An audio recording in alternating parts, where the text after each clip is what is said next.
Assalamualaikum warahmatullahi wabarakatuh. Kami dari kelompok 3 Statistika Ekonomi yang akan sedikit memaparkan materi mengenai penyajian data, ukuran pemusatan data, ukuran penyebaran data, dan deret berkala. Sebelumnya perkenalkan, nama saya Anggita Wulandari dan ada 9 anggota lainnya yaitu Dede Wahyudin dengan 4 NIM belakang 1050, Gilang Lesmana dengan 4 NIM belakang 1453, Rafli Ambari dengan 4 NIM belakang 1037, Rekatri Utari dengan 4 NIM belakang 1131, Reja Rahmat dengan 4 NIM belakang 1102, Rizka Dewi dengan 4 NIM belakang 1082, Siwianjani dengan 4 NIM belakang 1195, dan Yusuf Zulkarnain dengan 4 NIM belakang 1292, dan saya sendiri Anggita Wulandari dengan 4 NIM belakang 1051.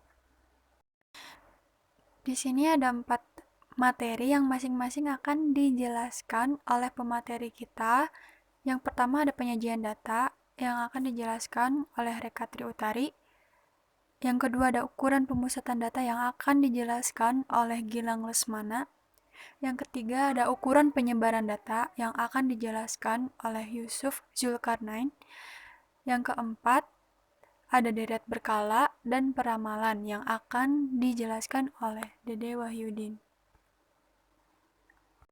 Baik, sebelum ke inti pembahasan, di sini saya akan sedikit menjelaskan mengenai apa itu statistika. Jadi, statistika itu merupakan salah satu cabang ilmu dari matematika yang mempelajari bagaimana merencanakan, mengumpulkan, dan menginterpretasikan data. Statistik dalam arti sempit berarti angka atau data, sedangkan dalam arti luas, statistik sebagai suatu prosedur atau metode pengumpulan data, pengolahan data, analisis data, dan penyajian data. Apa sih yang dimaksud data tersebut? Jadi, data itu adalah keterangan atau bahan nyata yang dapat dijadikan dasar kajian, analisis, atau kesimpulan. Nah, data merupakan satuan terkecil yang diwujudkan dalam bentuk simbol angka, simbol huruf, atau simbol gambar yang menggambarkan nilai suatu variabel tertentu, sesuai dengan kondisi data di lapangan. Simbol angka, huruf, atau gambar sering disebut dengan data mentah, atau besaran yang belum menunjukkan suatu ukuran terhadap suatu konsep atau gejala tertentu. Besaran data tersebut belum memiliki arti apapun jika belum dilakukan pengolahan atau analisis lebih lanjut dalam bentuk informasi. Seperti itu. Oke, baik. Di sini kami sudah memiliki 30 data mentah yang akan kami sajikan pada materi-materi selanjutnya. Data ini adalah data daftar harga saham emiten terendah dari PT Sumber Alvaria Trijaya Tbk pada periode 11 Januari sampai 22 Februari 2021. Untuk itu langsung saja ke pemateri pertama yang akan disampaikan oleh Rekatri Utari dengan materi penyajian data. Penyajian data merupakan salah satu kegiatan dalam pembuatan laporan hasil penelitian yang telah dilakukan agar dapat dipahami dan dianalisis sesuai dengan tujuan yang diinginkan. Berikut adalah tabel dari daftar harga saham emiten terendah PT Sumber Alvaria Trijaya Tbk pada tanggal 11 Januari sampai dengan 22 Februari tahun 2021. Dari tabel di samping kita bisa mengetahui distribusi frekuensinya, yaitu jumlah N sama dengan 30, nilai maksimalnya yaitu 800, nilai minimalnya 760, jumlah kelas 1 ditambah 3,322, log 30 sama dengan 5,9, dibulatkan menjadi 6. Interval kelas sama dengan 800 dikurangi 760 dibagi 6 sama dengan 6,6. Dari jumlah setiap kategori tersebut, kita bisa mengetahui jumlah frekuensinya. Dan untuk mengetahui distribusi frekuensi relatif, yaitu frekuensi dibagi frekuensi relatif dikali 100. Berikut adalah tabel untuk mengetahui batas kelas bawah dan batas kelas atas. Selanjutnya adalah nilai tengah kelas. Di kategori pertama yaitu 760 ditambah 766,6 dibagi 2 sama dengan 766,3. Di kategori kedua, 766,7 ditambah 773,3 dibagi 2 sama dengan 770 dan seterusnya. Dan untuk nilai tepi kelasnya yaitu di kategori pertama 759 ditambah 760 dibagi 2 sama dengan 759,6. Di kategori kedua 766,6 ditambah 766,7 dibagi 2 sama dengan 766,65 dan seterusnya. Berikut adalah frekuensi kumulatif kurang dari dan lebih dari. Yang pertama adalah dengan interval 760 sampai dengan 766,6 dengan frekuensi 2, nilai frekuensi kurang darinya adalah 0 ditambah 0 sama dengan 0, dan frekuensi lebih darinya adalah 30 dikurangi 2 sama dengan 28. Dan untuk di bawahnya adalah interval 766,7 sampai dengan 773,3 dengan frekuensi 1, nilai frekuensi kurang darinya adalah 0 ditambah 2 sama dengan 2, dan frekuensi lebih darinya adalah 28 dikurangi 1 sama dengan 27, dan seterusnya. Untuk frekuensi kumulatif kurang dari sama dengan dan lebih dari sama dengannya adalah yang pertama 760 sampai dengan 766,6, frekuensi 2, frekuensi kurang dari sama dengannya adalah 0 ditambah 2 sama dengan 2, dan untuk frekuensi lebih dari sama dengannya adalah 30 ditambah 0 sama dengan 30. Yang kedua adalah dengan interval 766,7 sampai dengan 773,3, frekuensi 1, nilai frekuensi kurang dari sama dengannya adalah 2 ditambah 1 sama dengan 3, dan frekuensi lebih dari sama dengannya adalah 30 dikurangi 2 sama dengan 28, dan seterusnya. Berikut adalah diagram histogram dengan keterangan yang pertama, interval 760 sampai dengan 766,6, frekuensinya 2. Yang kedua, 766,7 sampai dengan 773,3, frekuensinya 1. Yang ketiga, 773,4 sampai dengan 780, frekuensinya 14, dan seterusnya.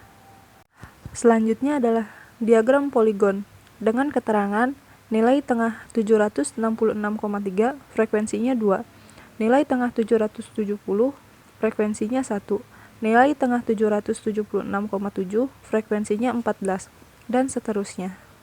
Berikut adalah kurva Ogive dengan keterangan nilai tepi kelas 759,5, frekuensi kurang dari sama dengannya adalah 0, dan frekuensi lebih dari sama dengannya adalah 30. Nilai tepi kelas 766,65, frekuensi kurang dari sama dengannya adalah 2, dan frekuensi lebih dari sama dengannya adalah 28.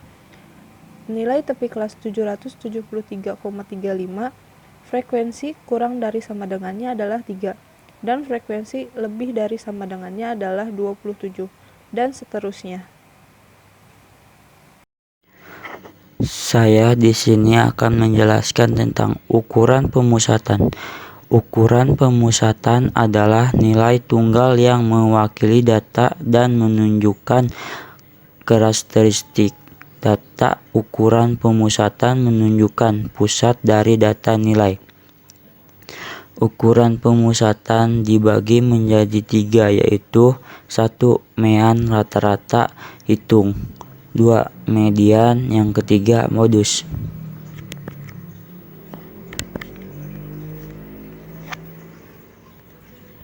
Di sini kita akan menjelaskan tentang 1. Mean rata-rata hitung. Mean adalah rata-rata matematika sederhana dari sekumpulan 2 atau lebih bilangan. Mean menunjukkan distribusi nilai yang sama untuk kumpulan data yang tertentu. Di sini kita sudah mempunyai tabel. Tabelnya yang terdiri dari 4 kolom. Yang kolom pertama yaitu terdiri dari nomor 1 760,0 sampai 766,6. Yang kedua 766,7 sampai 773,3. Yang ketiga 773,4 sampai 780,0. Yang keempat 780,1 sampai 786,7. Yang kelima 786,8 sampai 793,4. Yang keenam 793,5 sampai 800,1. Kolom berikutnya. Kolom yang kedua ada nilai tengah kelas yang ditandai dengan XI yang terdiri dari 763,3, 770, 776,7, 783,4, 790,1, 796,8. Yang berikutnya kita mempunyai kolom yang ketiga ditandai dengan frekuensi, ditandai dengan FI yang terdiri dari 2, 1, 14, 0, 8, 5. Semuanya dijumlahkan ditandai dengan N sama dengan 30. Berikutnya ke kolom keempat. Kita di sini mempunyai ditandai dengan FI kali XI. Berarti kolom yang ketiga dikalikan dengan kolom yang kedua. 2 kali 763,3 hasilnya 15, 26,6. Yang kedua 1 kali 770 hasilnya 770. Yang ketiga 14 dikali 776,7 hasilnya 10,873,8. Yang berikutnya 0 kali 783,4 hasilnya 0. Yang berikutnya 8 kali 790,1 hasilnya 6320,8. Yang berikutnya 5 kali 796,8 hasilnya 3,984.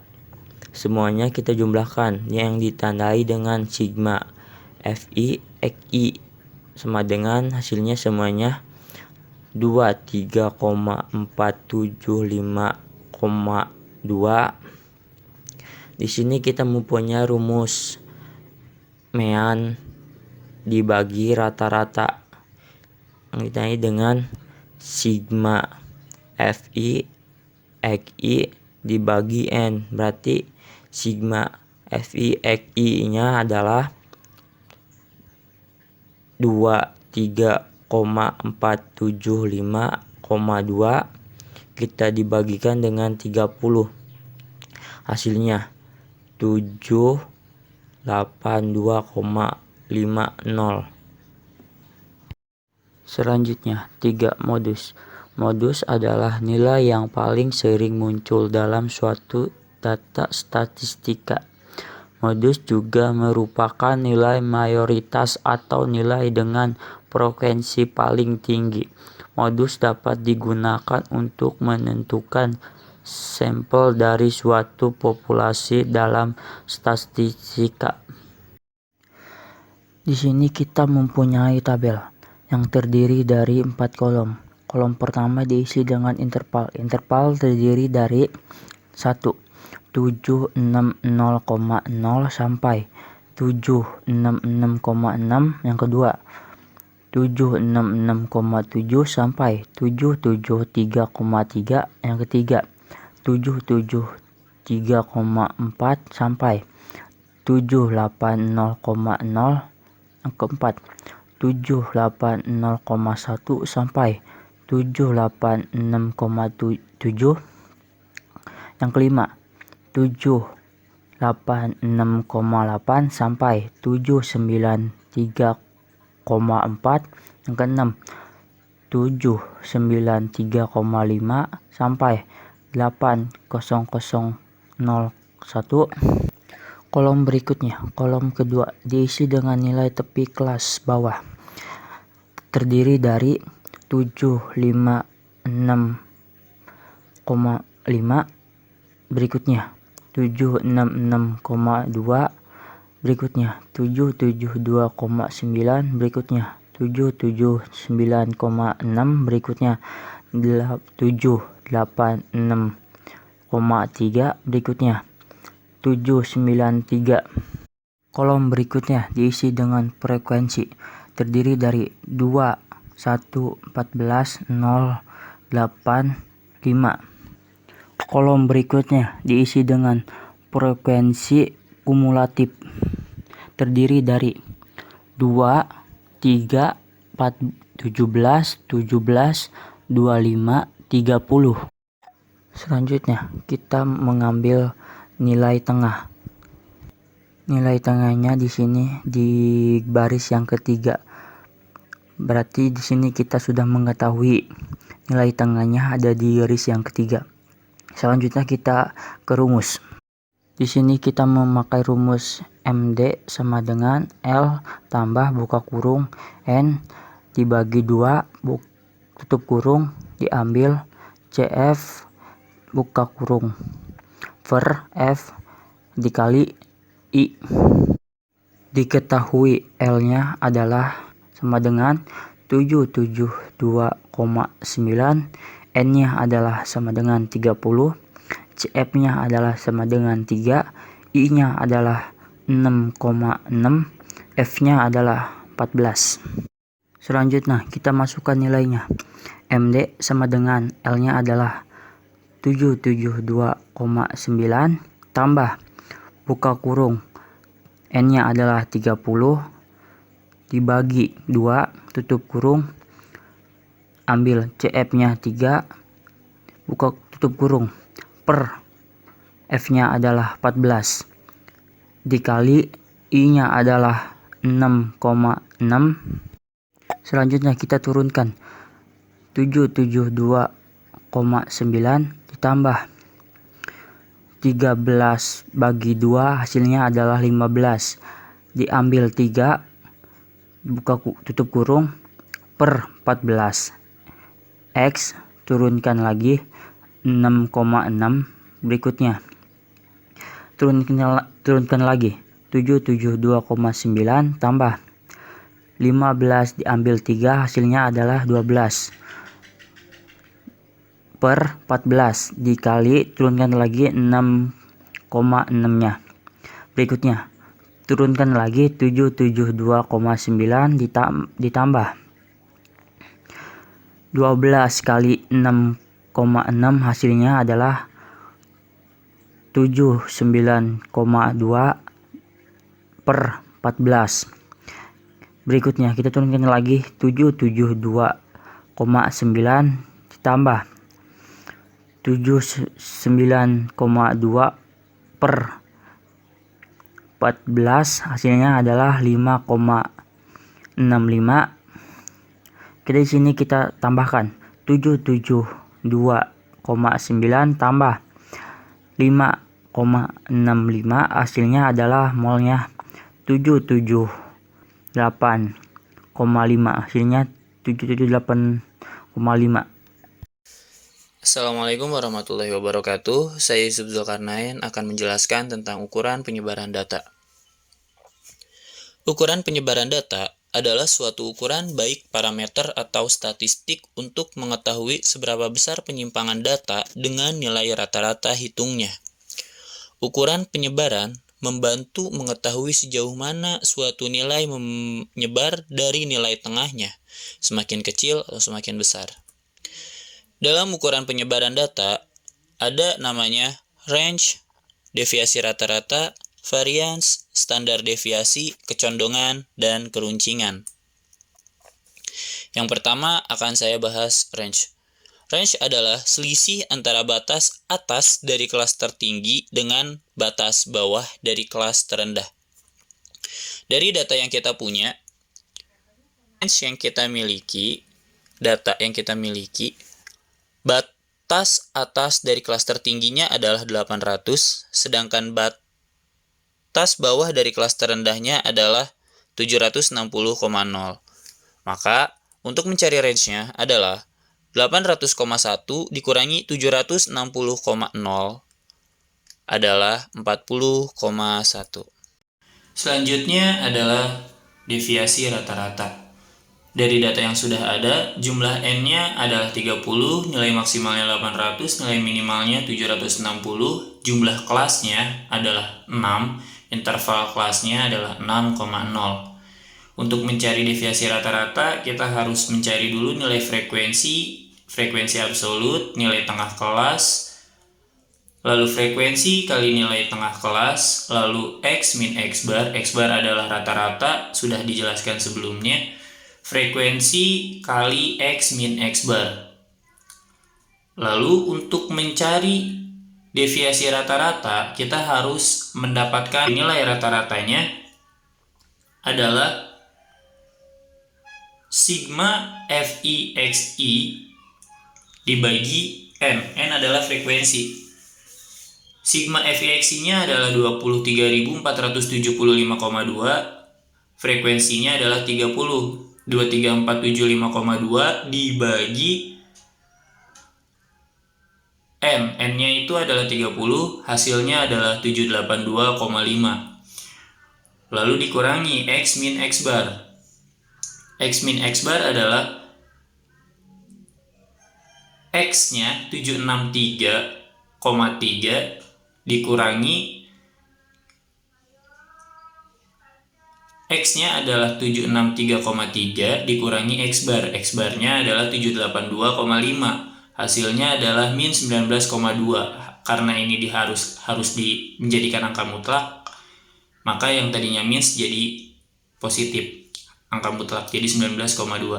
Lalu frekuensi dikali X min X bar. Frekuensinya adalah 2, X min X bar-nya adalah 19,2. Hasilnya adalah 38,4. Lalu kita mencari deviasi rata-ratanya. Deviasi rata-ratanya, rumus dari deviasi rata-rata adalah sigma Fi kali X min X bar dibagi N. Sigma Fi kali X min X barnya adalah 264,4 dibagi N. N-nya frekuensi adalah 30. Maka 264,4 dibagi 30 hasilnya adalah 8,8. Selanjutnya, varians dan standar deviasi. Rumus variansnya adalah S pangkat 2 sama dengan sigma F dalam kurung X min X bar dalam kurung pangkat 2 dibagi N dikurangi 1. Sedangkan rumus standar deviasinya adalah S sama dengan akar pangkat S kuadrat. Untuk mencari varians dan standar deviasi, kita harus mengetahui data kita sendiri dari intervalnya, nilai tengah kelasnya, frekuensinya, frekuensi dikali X, lalu X min X bar, lalu X min X bar kuadrat, lalu F dikurangi X min X bar kuadrat. Intervalnya adalah 760,766,6. Nilai tengah kelasnya dicari dari batas bawah kelas ditambah batas atas kelas dibagi 2. Nah, untuk mencari frekuensinya sudah ada dalam data kita sendiri. Lalu frekuensi dikali X. X-nya itu adalah nilai tengah kelas. Jadi 2 dikali 763,3 adalah 1526,6. Lalu X min X bar. X barnya dapat dari mana? X barnya dapat dari rata-rata hitung. atau yang biasa kita sebut mean. Sebelumnya sudah dibahas meannya. Nilai tengah kelas dikurangi meannya dari data kita yang kita punya, 763 dikurangi 782,5. 782,5 adalah X bar atau mean dari data kita. Hasilnya adalah min 19,20. Lalu X min X bar kuadrat. X min X barnya tadi sudah ketemu, 19,20. Min 19,20 dikuadratkan menjadi 368,896046. Yang terakhir kita harus mencari frekuensi dikali X min X bar pangkat 2. X min X bar pangkat 2-nya 368,896046 dikali frekuensi dari data. Frekuensinya tadi di atas itu adalah 2. 2 dikali 368,896046 hasilnya adalah 7,7920891. Lalu kita jumlahkan. Yang harus kita jumlahkan, yang harus kita ketahui adalah frekuensi. Lalu frekuensi dikali X-nya, dikali nilai tengah kelasnya, 30. Frekuensinya adalah 30. X-nya adalah nilai tengah kelasnya. Nilai tengah kelasnya frekuensi dikali nilai tengah kelasnya.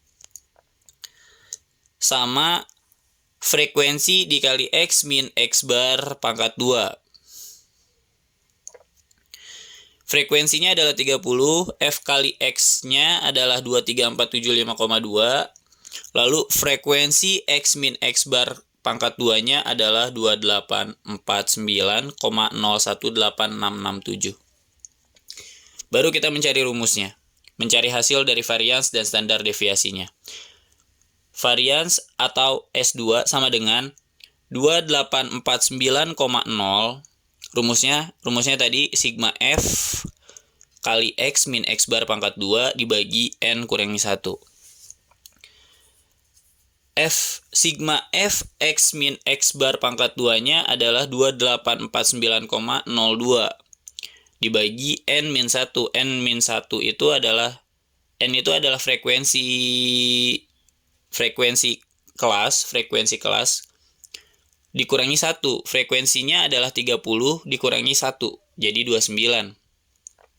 2849,02 dibagi 29 hasilnya adalah 98,24. Lalu standar deviasinya dari rumusnya adalah S sama dengan akar pangkat S2. S2-nya adalah varians. Maka akar pangkat dari variansnya sendiri yaitu akar pangkat dari 98,24. Hasilnya adalah 9,9116. Selanjutnya adalah kecondongan. Rumus dari kecondongan adalah M atau mean dikurangi MO atau modus dibagi S. S itu adalah standar deviasinya. Mean yang kita miliki dari data yang sudah ada yaitu adalah 782,50, lalu modusnya adalah 784,25 dan standar deviasinya adalah 9,911. Maka tinggal dijumlahkan 782,50 dikurangi 784,25 dibagi 9,911. Hasilnya adalah min 0,176. Bisa juga melalui dari rumus yang keduanya adalah 3 kali M dikurangi MD. 3 dikali M dikurangi MD. Maka kita harus tahu meannya dan mediannya dulu. Sedangkan kita sudah tahu yang tadi dijelaskan oleh teman saya. Meannya adalah 782,50, modusnya mediannya adalah 778,55 dan S-nya adalah standar deviasi yaitu 9,911. Lalu dijumlahkan 782,50 dikurangi 778,55 dikali 3 dibagi 9,911. Hasilnya 1,195. Dan selanjutnya adalah keruncingan. Rumus dari keruncingan adalah alfa pangkat 4 sama dengan 1 dibagi N dikali sigma X min X bar pangkat 4 dibagi S pangkat 4. Maka kita harus mencari intervalnya dulu, lalu frekuensinya, lalu XI atau nilai tengah kelas, lalu XI min X bar, lalu XI min X bar kuadrat, lalu frekuensi kali XI min X bar kuadrat, lalu kita mencari juga XI min X bar pangkat 4, lalu kita jumlahkan FI kali X min X bar pangkat 4. Kembali lagi dari data yang kita punya, 760 sampai dengan 766,6. Frekuensinya adalah 2. XI-nya adalah 763,3. Kembali lagi, XI adalah nilai tepi bawah ditambah nilai tepi atas dibagi 2. Lalu XI min X bar. X barnya kembali lagi adalah rata-rata hitung atau meannya.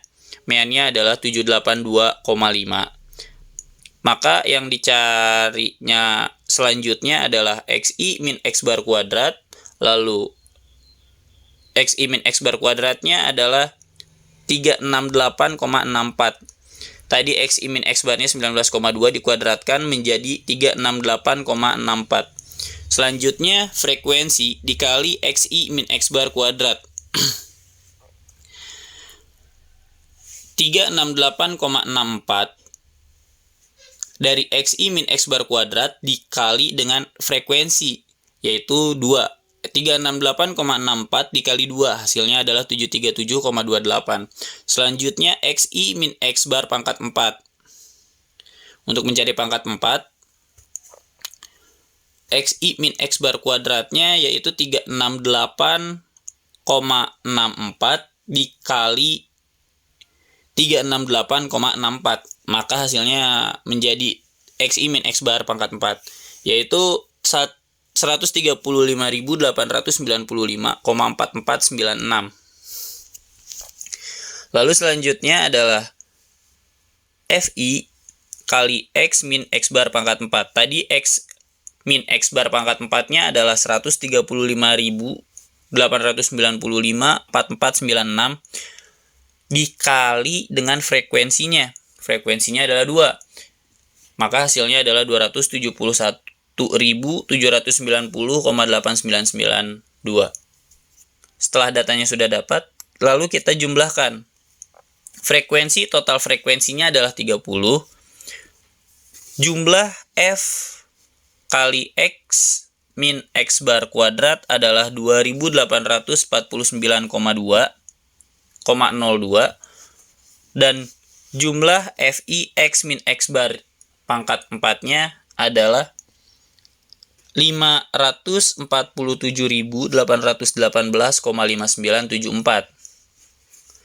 Nah, sedangkan rumusnya tadi adalah 1 bagi 6 dikali sigma F kali X min X bar pangkat 4 dibagi S pangkat 4. Bagi S pangkat 4.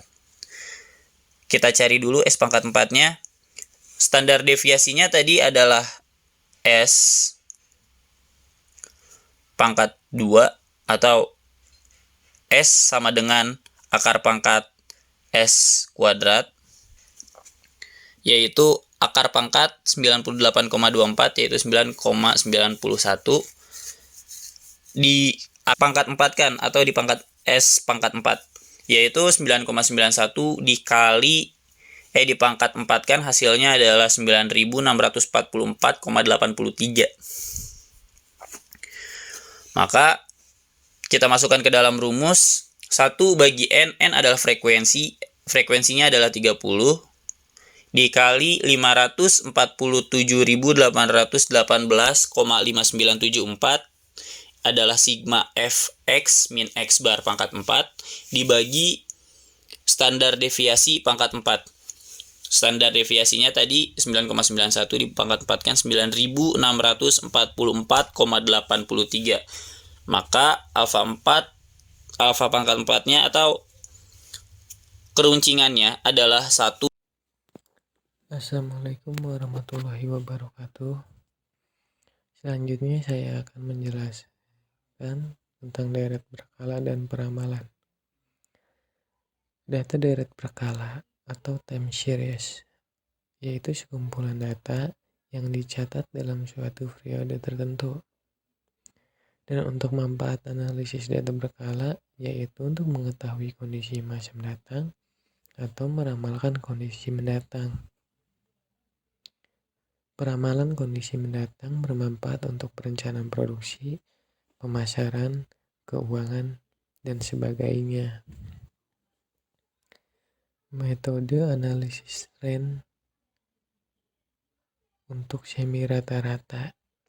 Caranya membagi data menjadi 2 bagian, terus menghitung rata-rata kelompok 1 K1 dan kelompok 2 sama dengan K2.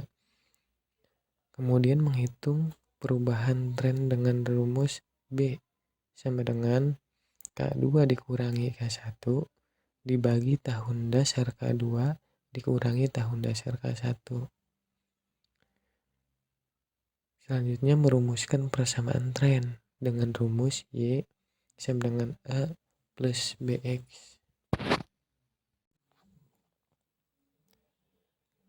Lanjut ke tren metode kuadrat terkecil. Di sini 30 data berarti menggunakan tren metode kuadrat terkecil genap. Lalu di sini nilai tengahnya harus dibagi 2 di tanggal 29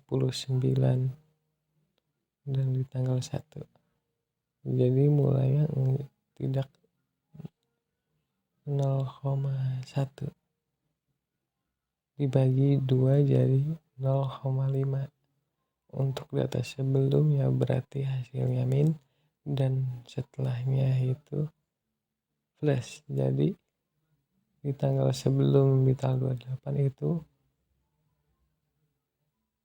yang di tanggal 29 min 0,5, untuk di tanggal 28-nya jadi min 1,5.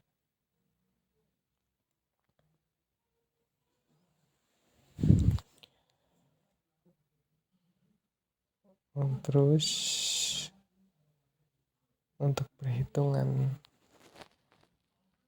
tren metode kuadrat terkecil dengan genap, jadi nilai A aksen Y dibagi N. Aksen Y-nya mana? Aksen Y itu dari jumlah keseluruhan saham di sini dijumlahkan keseluruhan. Nah, jumlah di sini 23,515 dibagi 30. 30-nya itu apa? 30 itu dari data yang kita ambil. Berarti hasilnya jadi 783,80. Untuk nilai B aksen YX dibagi aksen X kuadrat. YX dari jumlah YX itu hasil dari perhitungan Y dikali X. Jadi contohnya 770 dikali min 14,5, YX-nya min 11,165. Keseluruhannya X dijumlahkan Hasilnya min 967,5 dibagi 2429,75. Hasilnya 0,40. Ini X kuadrat, berarti X-nya dikuadratin. Jadi min 14,5 dikali min 14,5 dan seterusnya. Jadi persamaan tren Y action sama dengan 783,80 sama dengan 0,40 X. 783,80 plus 0,40 X. Jadi persamaan trennya itu.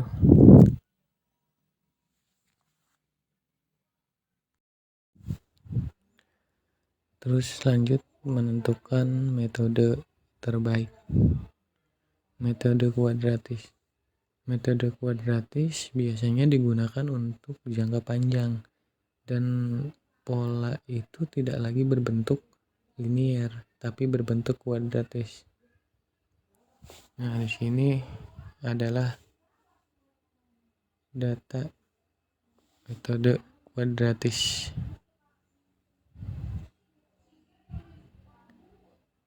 Ini yang cara perhitungannya yang A, B, sampai C. Dari yang A, aksen Y dikali aksen X per 4. Kita lihat keseluruhan di aksen Y. Dan 4, 23,500 dikali aksen X pangkat 4 keseluruhannya 8.991. Dan selanjutnya untuk hasil A mendapatkan nilai 410, untuk B 0,40 dan untuk C min 56,5.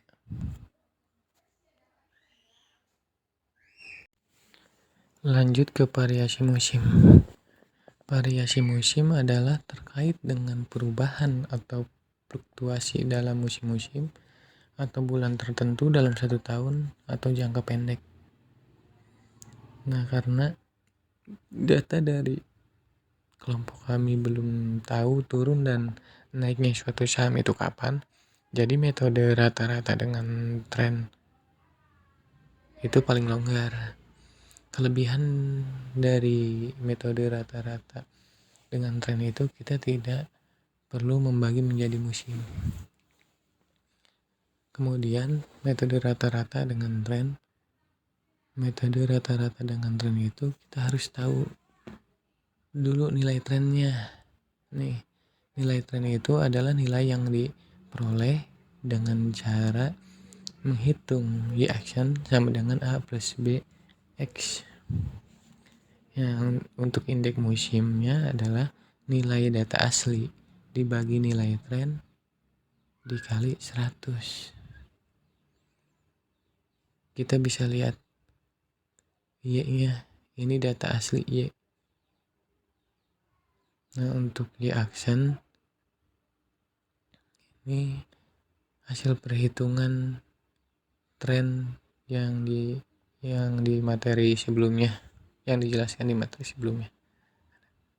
Nah, indeks musimnya adalah data asli dibagi data tren dikali 100. Bisa kita lihat jadi 770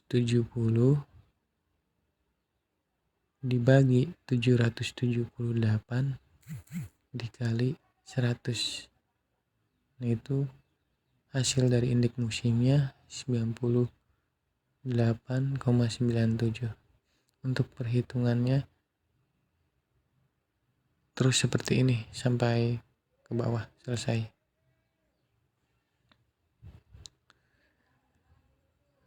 Mungkin cukup sekian pemaparan materi deret berkala dan peramalan dari saya. Mohon maaf jika penjelasan saya kurang dimengerti. Wallahu muwaffiq ila aqwamit thoriq. Wassalamualaikum warahmatullahi wabarakatuh.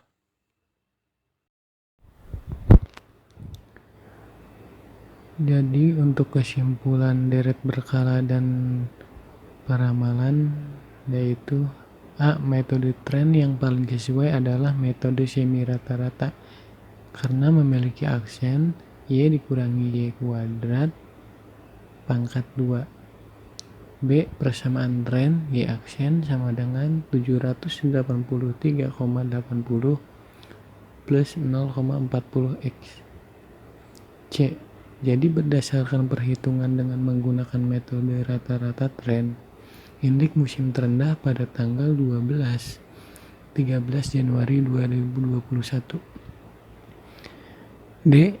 Dan berdasarkan perhitungan dengan menggunakan metode rata-rata tren, indeks musim tertinggi pada tanggal 26 dan 27 Januari 2021. Untuk tujuan deret berkala dan peramalan yaitu A. Untuk mengetahui yang paling sesuai pada harga saham terendah PT Sumber Alphariat Trijaya Tbk. B. Meramalkan saham terendah PT Sumber Alphariat Trijaya Tbk bulan Maret 2021. C. Mengetahui indeks musim pada harga saham terendah PT Sumber Alphariat Trijaya Tbk periode 11 Januari sampai dengan 22 Februari 2021. Mungkin cukup sekian pembahasan dari kelompok kami. Mohon maaf apabila banyak kesalahan kata dalam pengucapan. Wabillahi taufiq wal hidayah. Wassalamualaikum warahmatullahi wabarakatuh.